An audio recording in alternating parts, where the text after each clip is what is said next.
Esiva, this is GF Laserbolt from GamerFusion.com, and welcome to the review for the Razer Ripsaw, the first capture card ever made by Razer. And boy, when this was announced, I was super excited not only to see what they would come up with, but if the capture card was good enough to handle and compete with the rest of the capture cards. And today I'm going to let you guys know if that is the case or if that is not the case. So let's go ahead and get started with the cosmetics and the ergonomics of the capture card. Pretty much the capture card is the majority, all captures look the same. They're almost always squared. One thing I do want to pinpoint on this capture card that I do love, and I did mention it on my boxing, is the fact that there's not that much of a glossy feel to the top, especially if you're going to be going to events. And since it's so compact, you're able to carry this with you, move it up and around, and you're able to move this with you. It's nice to know that you're not going to be leaving a lot of fingerprints on the capture card, especially if you're conscious of that issue. I like the fact that it also comes with a nice glossy finish all around, and I'm going to give you guys an idea and overall look on what this looks like compared to other capture cards, so you guys can get an idea of the size of the capture card. So first and foremost, you guys are familiar with AverMedia. You're going to know they have a capture card, which is the Live Gamer Portable. You can get an idea and a sense of how that looks like compared to as far as lengthwise. And I'm going to give you guys a overall look of what it looks like compared to a Elgato H60 Pebble. So that's pretty much what that looks like. So you guys can get an idea of how big the size difference is when you compare these. Now, if I flip these sideways, you guys could get an idea of the thickness on this capture card itself. So that's pretty much gives you guys an overall general idea of what the capture card and how big it is if you guys are trying to purchase this. Definitely a very good card to have if you're going to be going to a lot of events, if you're going to be going to, kind of like esports events, and you guys want to record gameplay or any type of footage. Definitely really good, especially if you guys are going to your friend's house or whatnot.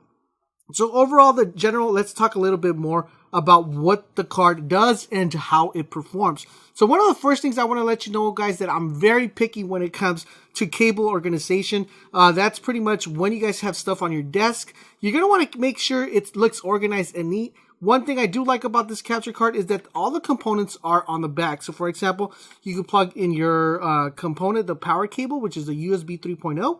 You can plug HDMI in, HDMI out, or you could actually plug in a component cable. Now, the cool thing about this is once you guys set this down on your desk, all the cables won't be facing you. Usually, sometimes capture cards have a cable that goes plugged here or on the side. You got that on neat feature within those capture cards. So I do like the fact that this capture card has all the components you're able to plug in on the back, on the rear end, giving you a nice look and clean look, especially if you're going to be putting this on your desk and having it on the go. Another cool thing I like about this capture card is it gives you the ability to not only plug in audio device. Let's say you're streaming and you want to go ahead and put in some music. You're definitely able to plug in any type of 3.5 jack. You plug your cell phone, iPad, or anything that you have that plays music. You go ahead and plug that in there, and it will automatically stream or output any type of audio that you have playing out through there. You're also able to plug in a mic to have that, be able to record your audio within the capture card. So it makes it really, really cool. One thing I do want to point out as well is that a lot of people don't mention this, but I like the fact that it comes with a nice padded finish on the bottom. The reason is because this lets the capture card kind of lift up a little bit from your desk. Why is this important and why is this relevant? Is because sometimes, these components, if you're playing for a long period of time, let's say you're streaming for 8 hours, 5 hours, these are going to tend to heat up a little bit. And having that, kind of lift off the desk lets the air flow a little bit in here and not keep the card so hot where, you could burn a component or it could go malfunctioning. So very, very cool capture card. Another cool thing is once this capture card is lit up, it turns on and it gives you a nice green color here, letting you know that the card is currently on or enabled. So let's talk a little bit about the components and how the capture card works and what we could expect out of the capture card when it comes to actually streaming. Is there zero latency? Is there USB 3.0? And that's what we're going to go ahead and talk a little bit about the specs and what we could expect. Spec-wise, this card is very, very easy to install and to get started with the product. All you gotta do, I'm gonna use a code, all you gotta do is plug and play. Pretty much plug in the USB port, Put it, plug in your HDMI in, HDMI, pretty much you guys know HDMI means anything that's coming from whatever console you're trying to record. HDMI will go out to your TV, plug in the USB 3.0, plug it into your PC, and boom, you are ready to go. Your computer will automatically pick that up, and you'll have the software installed. It's great because it currently keeps your product up to date. I can't emphasize how important it is to keep your capture card up to date. One cool thing I like so far of the Razer product is they are keeping their card up to date, sending different drivers, and keeping that constant. Another cool feature about the card spec-wise is it comes with USB 3.0. So now, why is this important? Why is this even relevant? So this card is very predominant in the sense of being the first ever capture card to have USB 3.0 and provide zero latency when you're using the product. So what does that mean? Okay, so if you guys know, there's USB 2.0 and then USB 3.0. I'm just going to give you guys a quick difference of what happens. So if you have a USB 2.0 product and you're trying to, transmit whatever you see from your TV or from your console and then to your capture card, the rate that transmits or that passes through is called latency. So you have whatever you have from your console to your capture card.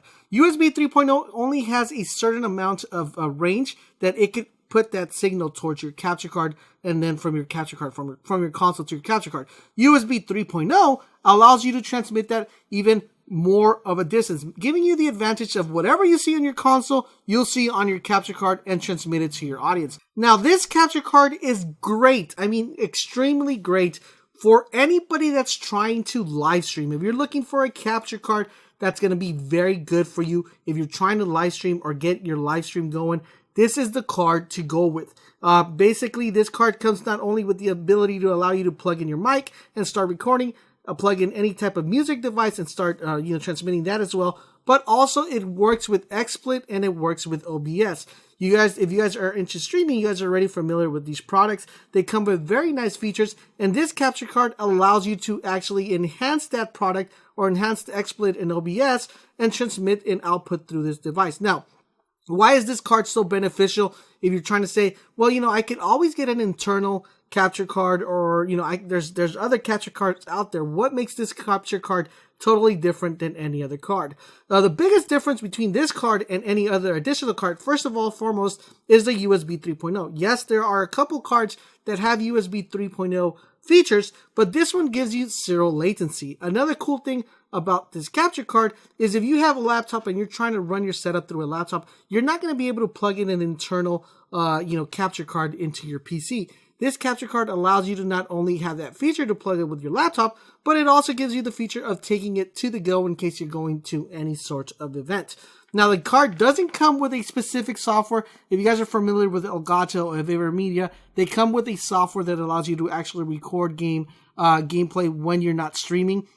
You can definitely go ahead and record that. This capture doesn't come with one. It allows you to take advantage of XSplit and OBS internal recording if you guys want to go ahead and record off screen. So it makes it really cool to use, especially if you guys are familiar with XSplit and OBS. You're able to take advantage of those features. And that is pretty much the gist of this card itself. I am extremely happy with the quality of streaming with this card. You're able to stream 1080p, 60 frames per second, zero latency. The biggest problem we have currently with the capture cards that are currently available in the market is sometimes you got to sync your audio, your mic audio with the capture card. You got to put a delay on it, for them to actually sound right. As opposed to this capture card, whatever you're speaking or whatever you're saying while you're playing, your audience is going to hear that in sync. It's not going to be off sync because that is what the capture card is meant to do. It's meant to sync your audio, your commentary with the gameplay, so you don't have that latency or disparity of the audio and the mic itself. Overall, in general, I would give this card a 9 out of 10, and definitely a worthy component to have in your arsenal when streaming or when going to events. If you're wondering, the price point on this capture card is $179.99 at the Razer product. I'll leave a link down below in the description, so you guys definitely click on that if you guys are looking to purchase one. If you guys have any additional questions regarding the Razer Ripsaw to kind of figure out if this is the capture card for you, please let me know in the comment section down below. I'll be more than happy to answer those. And don't forget, guys, for all things Razer related, head over to gamerfusion.com, where we empower your gaming.